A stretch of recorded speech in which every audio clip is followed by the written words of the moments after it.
Presented by ROM Music। प्रेम से बोलो शिव शंकर भगवान की।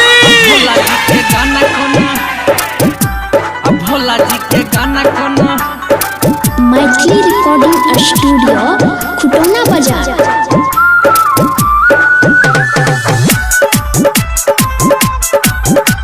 बोला बोला बाबा गरीबनाथ की।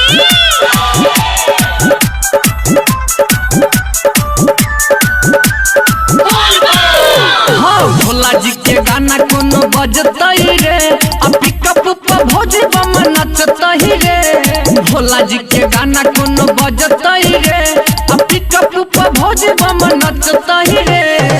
भीड़ लगा के सब अगल बगल में, भीड़ लगा के सब अगल बगल में रोहित के डीजे नच देखतई रे, देखतई रे। हाँ भोला जी के गाना कोनो बजतई रे आ पिकअप पर भोज बम नचतई रे। आ भोला जी के गाना कोनो बजतई रे आ पिकअप पर भोज बम नचतई रे। आ भोला जी के गाना कोनो Presented by ROM Bhola ji Music। के गाना कोनो अब भोला जी के गाना कोनो अब भोला जी के गाना कोनो बजतई रे आ पिकअप पर भोज बम नचतई रे।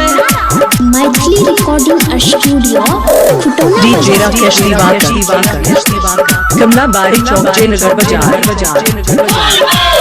हाँ गेरुआ रंग के भौजी पेन्हने छै सरिया, लके कांवर जते बाबा के दुआरिया, लके कांवर जते बाबा के दुआरिया। गेरुआ रंग के भौजी पेन्हने छै सरिया, लके कांवर जते बाबा के दुआरिया।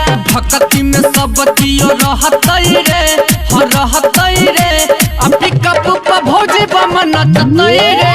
आ गाना जब जब कोनो बजतई रे आ पिकअप पर भौजी बम नचतई रे।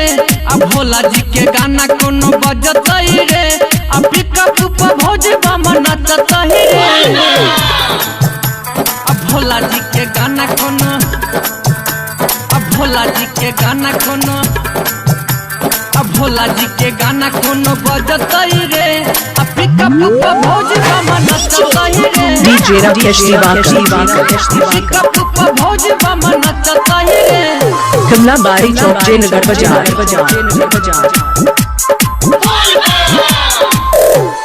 सबसे अगाड़ी रहते भैया भौजी बम रे, मारी के चिहलम में चलते जे दम रे, मारी के चिहलम में चलते जे दम रे।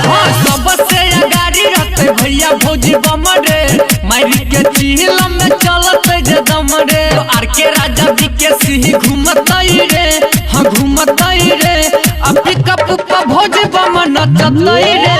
आ भोला जी के गाना कोनो बजतई रे आ पिकअप पर भौजी बम नचतई रे। आ भोला जी के गाना कोनो बजतई रे आ पिकअप पर भौजी बम नचतई रे। Presented by ROM Music।